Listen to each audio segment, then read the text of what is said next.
Guys, welcome back. We're going to do one final episode on the whole Ballgate thing. We're going to be responding to an episode that the Providence Perspective put out titled Why Ballgate Should Never Have Happened.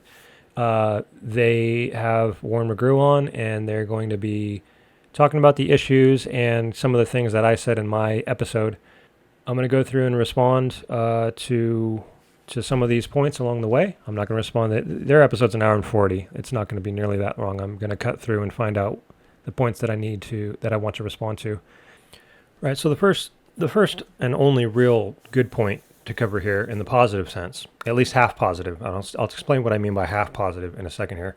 But Drew basically starts the whole episode out by saying, look, I agree with Marlon from Gospel Truth and some of these other people who interpreted what you said in a negative light because it was an offhand comment and it came across in that way. Now, the reason I say this is half good is because Drew's going to go on in a minute here, as you'll see, to try to sort of justify Warren's attempted salvaging. And see, that's where my problem comes in, right? And I documented this in my episode. The attempted salvaging that he did just doesn't work, okay? It should have been abandoned. And, if at the end of the day you were just trying to just show that people are, quote-unquote, accepting hard truths, it just doesn't work. And it was probably the worst way to go about it. But let's hear Drew real quick here. And I also agree with Marlon that when you said what you said, Warren, it was offhand, it was a little bit careless, and it communicated either intentionally, well, it wasn't intentionally, it communicated unintentionally, and Marlon has clearly misunderstood here. I'm attempting to be charitable with him and others that have reacted in a similar way here, but he had. And by the way, I don't know if misunderstood can even be brought into the picture here. The comment was, if I have to sacrifice my children, I'm cool with that as long as I get my crops, and likewise, if my child's not elect, I'm cool with that as long as I get in to heaven. Okay? There's no misunderstanding that, right? That's an attack. It's an assault on the character of the person holding a position rather than the position itself, period. And I've documented that. So there's not really any misunderstanding going on here. Has misunderstood you to be saying Calvinists would just chuck their children on the fire. They don't care about their children. And that's offensive. If that's what you said, then that would be offensive. That's what was communicated. So it was and still is offensive for those that still have that spinning around in their head. And I think the fact of the matter is that very few people are even willing, and I'm not necessarily saying that they should spend time or whatever like that. I mean, if you're going to go on a broadcast and stuff, I think that you probably should, but to listen to clarifications and follow-ups, they're just not willing to. So then this is just reverberating in the air. Now, I did my episode, and it's funny because they quote-unquote review some things I said. I thought there was going to be a lot more of my episode. There wasn't much, as you'll see. But we did listen to the clarification. I documented it in my episode and why the clarification was bad. And this is kind of where. So it's not so much, well, he's sort of hinting at the whole, well, I just want to be mad thing. Like, we're just not accepting what Warren, quote unquote, really meant. The original intent is unmistakable and it's not salvageable, right? So we're going to get to that in a second here. Landed and where the offense has happened and begun. So I think that Warren misspoke, and I think that he shouldn't have said it that way. Warren can correct me if I'm wrong or if he doesn't agree. So good with for the same Drew. Thing. All right. But he knows. So that's why halfway good for Drew. The other half we're about to get to. Okay. Yeah. And here I've got you playing your first response, Warren, and this is one of your first clarifications that I want to. Now I play this. So if you already heard my last episode, you hear this, but we're going to play it again because it's important because these guys actually think that this quote unquote clarification flies, that it works, and that we're just being stubborn people and not accepting it. So let's hear it again. Put up here. We can talk about this briefly, but I guess I just wanted people to hear this so they don't have to. So this is why I said halfway good job with Drew, because on the one half, he's recognizing how bad of a comment it was. Good for him. But on the other half, he's trying to actually say this is legitimate salvage.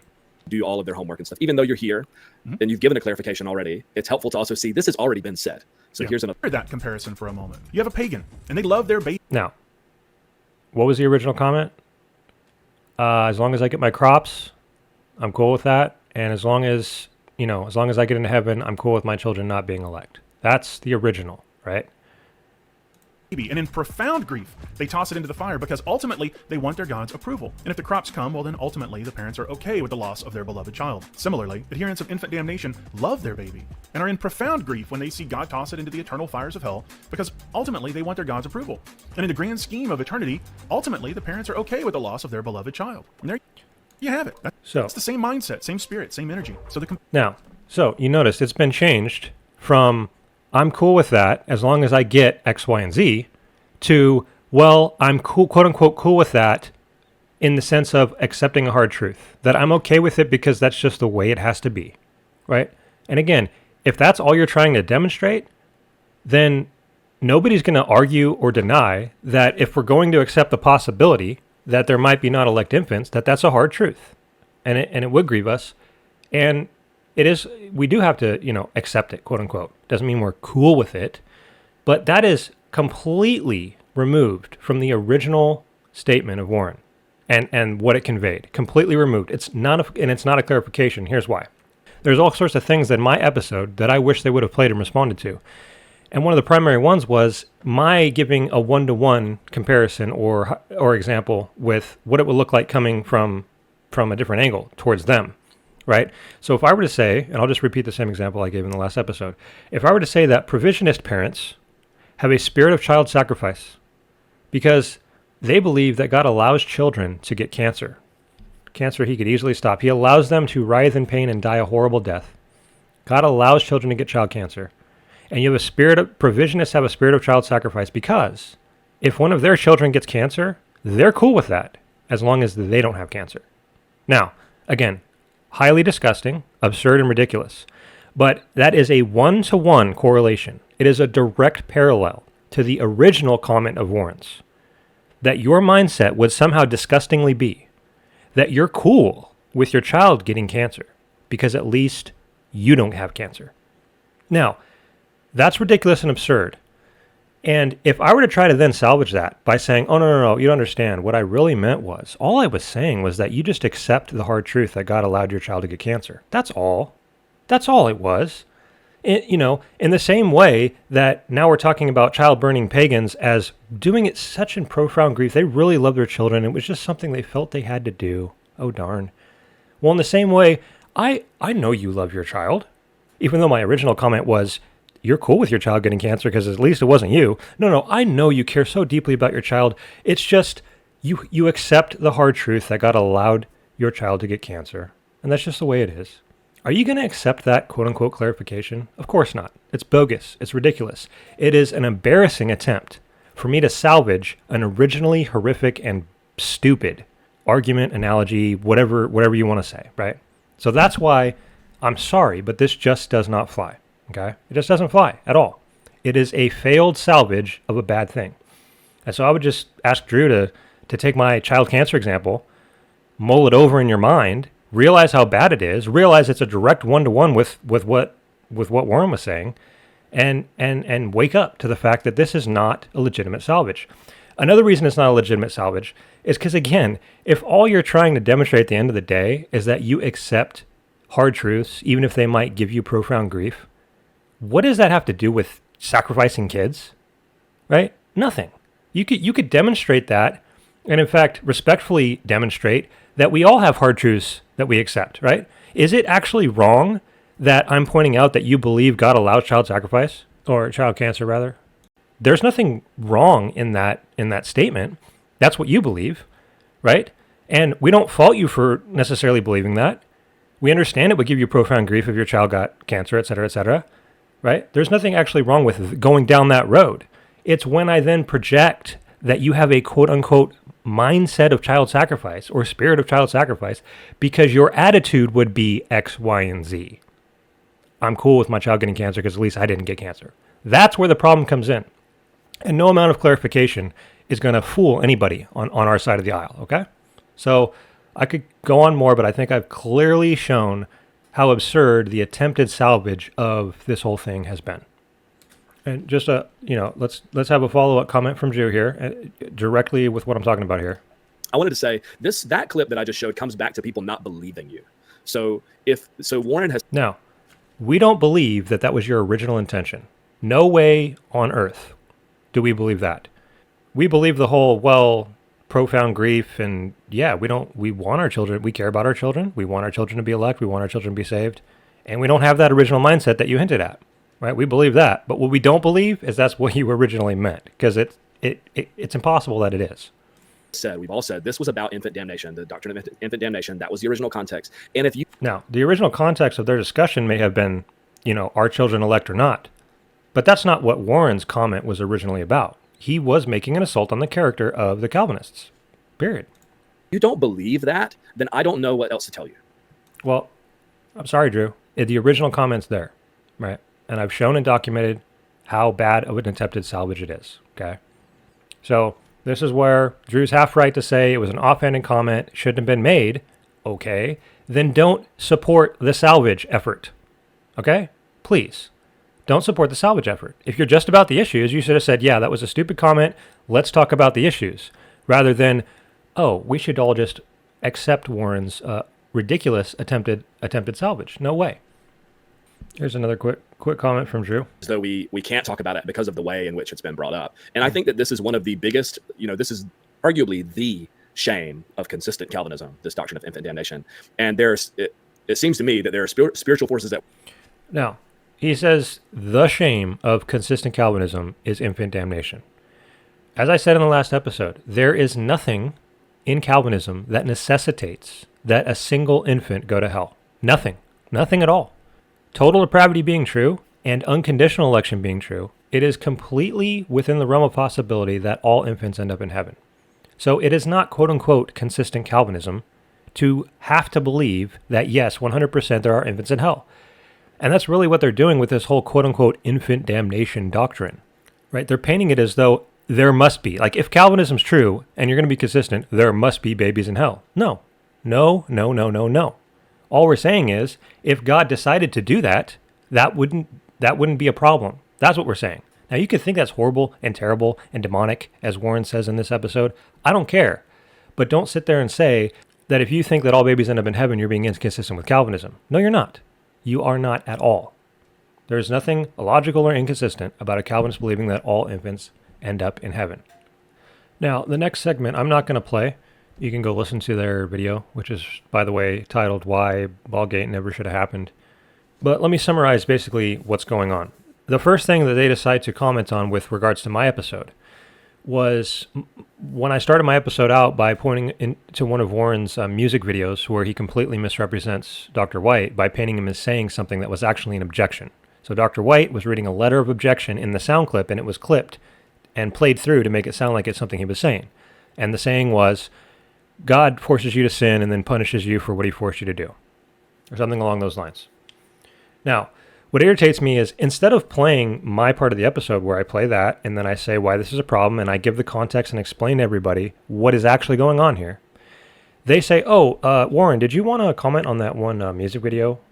And then they just let Warren blabble on and lay the groundwork of what, sounds like a perfectly acceptable thing to do, right? If you have all the information going into it, and you know exactly when in the music video Dr. White would be reading this letter of objection, then and only then, which is literally like 0 cases, would you even be able to slightly justify that level of misrepresentation. And so Warren just says, this is what I did, and blah, blah, blah, and, I left it in the video description. So he just doubles down on what I already pointed out in my episode, which they would have heard if they played, which is, in the video description, it says that a couple of objections were raised to Calvinists. That's all it says. There's no timestamp. It doesn't say James White was reading a letter of objection. Here's when it happened. It's just, some objections are raised. So the average listener who just stumbles upon the video is going to be absolutely clueless as to which part of the video is Dr. White reading a letter, because it was clipped specifically to make it look like it was something he was saying. Like, as I said in my last episode, you can't get worse in your misrepresentation than that, okay? So let's give another example here. Let's ask the Provisional Perspective guys if they'd be cool with this. Let's imagine, they have episodes all the time. They do live streams every now and then. They take comments, they put them up on the screen, they read them, and they respond. Let's pretend I looked through all their old episodes, and I found a sound clip where Drew was reading a comment, or Eric was reading a comment that was an objection to their position. And then I took that and I clipped it so that it sounded like they weren't just reading a comment. If you didn't know they were reading a comment, it would just sound like something they were saying. And then I put it in a montage of other clips with things they've actually said. And so it all sounds like something they're saying and made it seem like they were saying something they weren't. Would you be cool with that? The answer is no, of course not. That would be a horrific the most horrific type of misrepresentation, right? It's bad enough to clip somebody who's saying something they're actually saying and clip it so that it's out of context. It's worse to clip somebody saying something that's an objection to their own position and paint it as though they're saying it, right? You wouldn't accept that. So let's say some psycho in your chat said, provisionists believe that you contribute to your salvation and share in the work and merit part of your salvation or something like that. And then you were just reading that comment, right? And then you stumble upon a video of mine where I clipped you reading that comment as if you were saying, provisionists believe that we save ourselves or blah, blah, blah, blah, blah. That is filthy stuff, guys, right? I cringe at the thought of my, even thinking about doing something ridiculous like that. And you should too. And you would rightly call me out on that. Now, you call me out on that, again, in this hypothetical scenario, you call me out on that and say, dude, that's ridiculous. Can you delete that video? That's absurd. I've never seen misrepresentation that bad. And I say, oh, you know what? I'll just word it the way Warren worded it in what I documented in my last episode. Hey, Drew, do you read the Bible like you read video descriptions? Which is something Warren said. Did you look in the video description where I clearly said that some of these clips are objections raised to provisionism? Did you read that part? Would you accept that? Would you be like, oh yeah, okay, cool. It was in the video description. I missed it. My bad. It's no longer a problem. Of course not. You would actually laugh out loud at my thought that putting that in the video description would justify the horrible misrepresentation, right? You'd be laughing out loud at how stupid that is. And yet that's what they did. That's what Warren's doing here. Warren tries to use that as a justification. Colin doesn't dispute that James White believes God has decreed every instance of child rape. Of course I don't dispute that, because every Calvinist that's ever existed believes that, right? God is forwarding whatsoever comes to pass. If you don't believe that, you're not a Calvinist. You are you could be a provisionist for all I care, but you're not a Calvinist. And this is, again, they continue to sort of think that when they point out, a subset of a doctrine that really touches on the nerves and the emotions, and they can just make it outrageous. It's like they think that they're uncovering something new that we've just been hiding all along. You see, Calvinists, even though we've believed that God foreordains whatsoever comes to pass since the beginning of time, we've actually been hiding the fact that we believe that God ordains child abuse as well. We've been hiding that. And Almighty Warren and his band of provisionists bravely come along and unearth it. And now we're just up in arms over it. No, we're not, right? I'm happy to discuss those issues. Nobody's up in arms about that. That wasn't what Ballgate was originally about. But listen to Warren's responding again to my criticism of his music video where he misrepresents James White. Hashtag Grapegate. He doesn't believe that's a problem. He's not even addressing it. Like, Warren, how dare you bring this What's there to address? What's there to address? up about James White? You're putting words in his mouth. You're like, no, instead. You were putting words in his mouth when you clipped him reading a letter of objection that are things that he does not believe. That's like the literal definition of putting words in somebody's mouth. It's going, yeah, he believes that. But you edited a comment where he was reading a criticism to highlight that he believes this. Not to highlight that he believes that, to paint him as believing that God forces you to sin and then punishes you for what he forced you to do. That's not what we believe. So you see how he just mixes those two things together?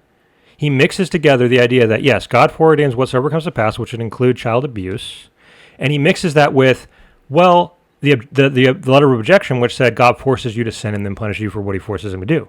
Because you see, Warren's blind. He's blinded by his rage against Calvinism. He actually thinks that is what Calvinism teaches, and so it's just okay. He doesn't even see it as a misrepresentation. But you didn't make it obvious enough in his video that he doesn't believe the criticism. He believes what you're actually focusing on.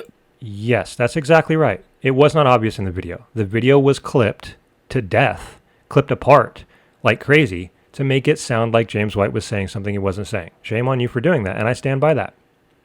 The criticism was... Now, this is Drew's comment that I have a problem with. The criticism was... phrased in a way that is true, but that White would not say it in that way. Therefore, you're misrepresenting him. Okay, Drew. With all due respect, dude. I respect you a lot more than I respect Warren. Let's put it that way. The statement, God forces you to sin and then punishes you for what he forced you to do, is not the Calvinist position. It doesn't matter how much you don't like Calvinism. It doesn't matter how much you think that's the implication of Calvinism. It doesn't matter. That's not our position. Okay? I've talked in past episodes till I'm blue in the face about how God determining all things does not mean he's forcing you to do things, because logically speaking, for God to force something means that there's a part of it he's not in control of that he has to exert force over against, et cetera, et cetera. I don't want to get into that right now. But the point is, that's not what Dr. White or any other Calvinist has ever believed. So I'm a little annoyed that you would say, well, it's actually true. It's just not said in a very nice way. Right? Let's go back to the example I gave. I clip you reading a comment that says, Provisionists believe that we contribute to our own salvation. Right? And I say, well, Drew, that's not really a misrepresentation. It's true that that's what Provisionists believe. It's just not said in a very nice way. You going to let that fly? Of course not. So why are you pulling that garbage here? I don't understand, man. I really don't.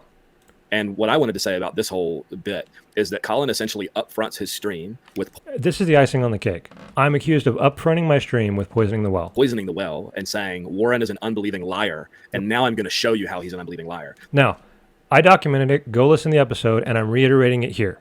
Warren's music video is a gross, disgusting, level 10 out of 10 misrepresentation of Dr. White. And you guys shouldn't be defending it.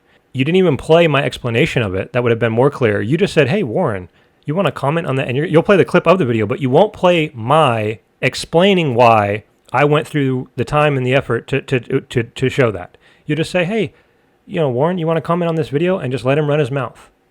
And along these same lines, here's an interesting comment from Warren. Right? Here's the problem. Look what Colin has done running to James White's defense. Okay?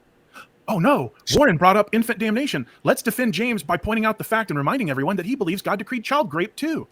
Like, and you're not doing James White any favors here, Colin. Like, you're reminding everybody, not only does he hold to one horrendous doctrine, but he holds to many. Like, this is not a favor. Like, James White isn't going to send you a thank you note. He's going to send you a cease and desist. Like, this isn't helping him. I highly doubt I'll get a cease and desist from Dr. White. You're delusional if you think that anybody's hiding, quote unquote hiding, the fact that God's determined whatsoever comes to pass, no matter what you want to point at. I've defended that in almost every episode I've done. Every Calvinist that's ever written throughout the ages has said as much. Again, you're in your own fantasy land if you think that this is something that is being hidden from people and you're coming along and unearthing it. Or in the case of what you're saying and I'm doing is I'm accidentally pointing it out. There's no accidental pointing out of anything here.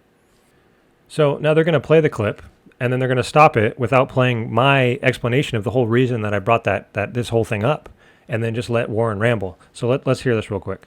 Floating around us, okay? Tuberculosis, heart disease, every form of cancer, traffic accidents, bridge collapsing, floods, tsunamis, lightning strikes. All these rapes would take place. We do affirm all these rapes. God forces you to sin, and then punishes you for doing what he forced you to do.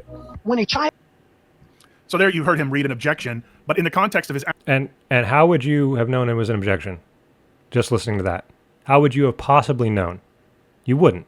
That's the whole point.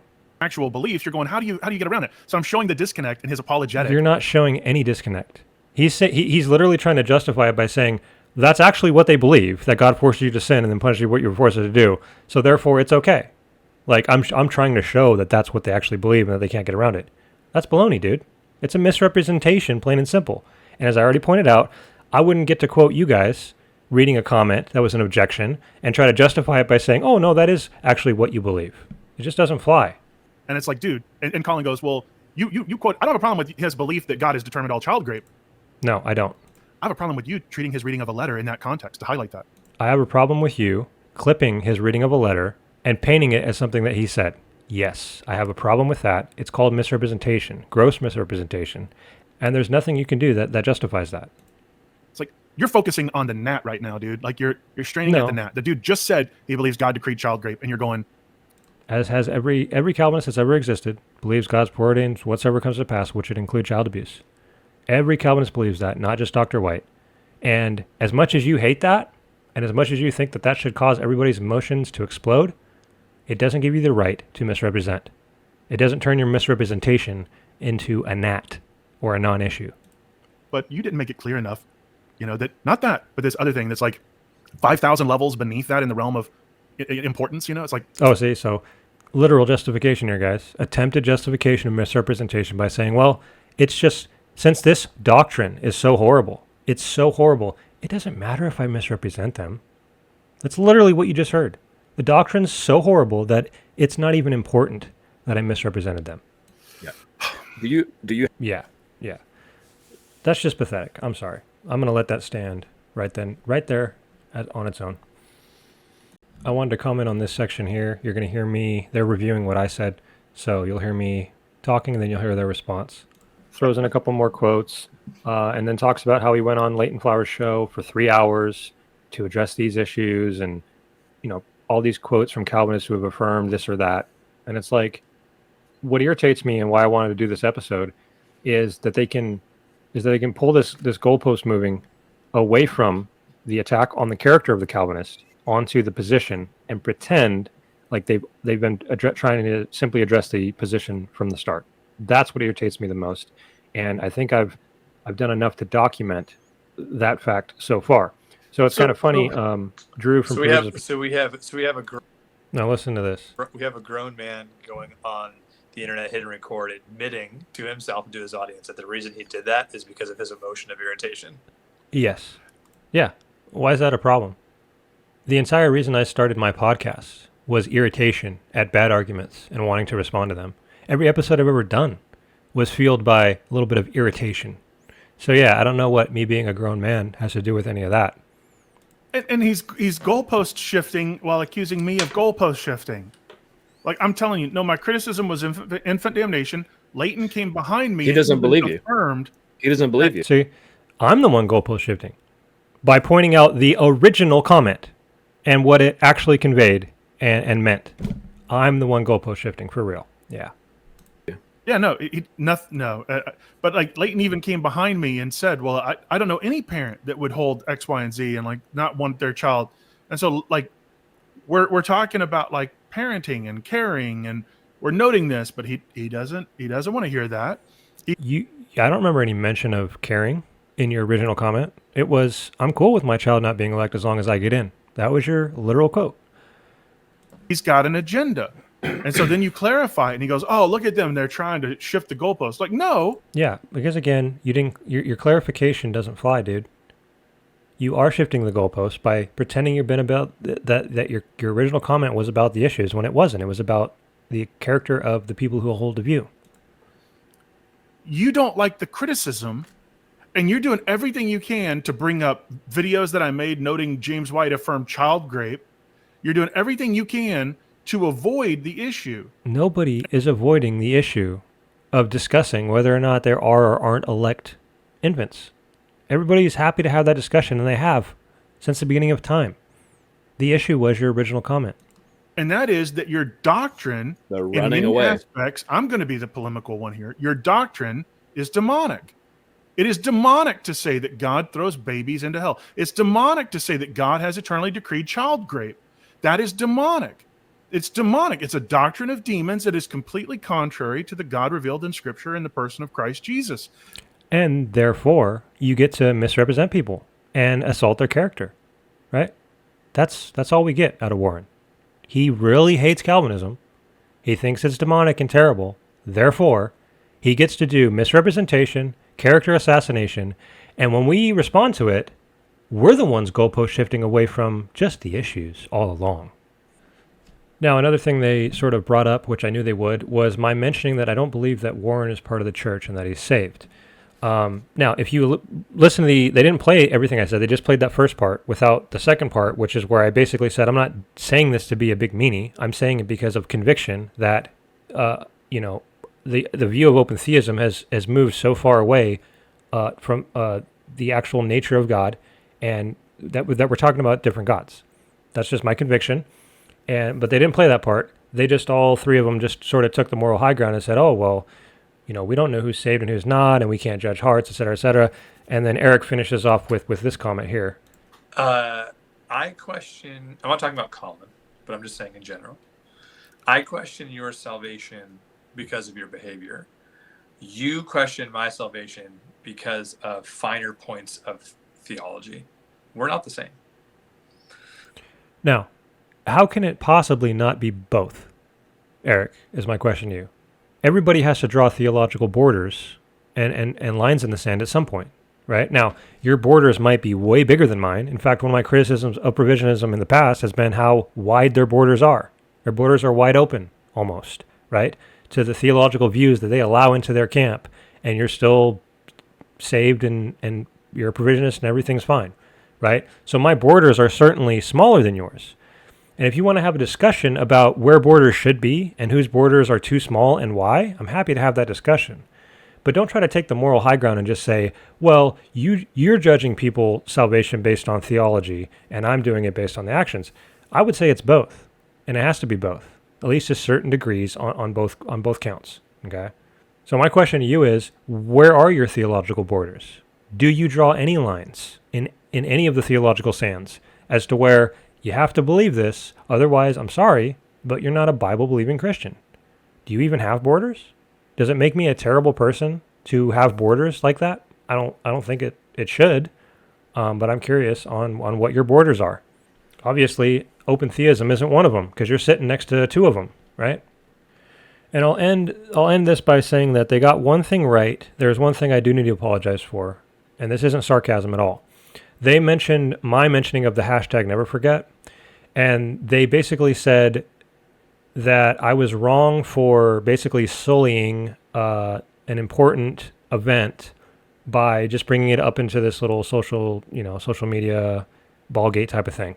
Now, they also were sort of confused as to how old I was because maybe I didn't know what hashtag never forget meant. So here's the thing, and this is the honest truth. I did not know what hashtag never forget was referring to. And you say, well, how can you possibly look? I'm 35 years old. I was sitting in middle school in class when the towers were falling, watching it on TV with everybody else. However, I didn't have a Twitter account literally until about 3 years ago when I started the Consistent Calvinism podcast. I abhorred Twitter. I thought it was the stupidest thing ever. And for most of the early years, it was a lot of ridiculous stuff. And so all these hashtags, I heard about them on the news. I heard about them through other means.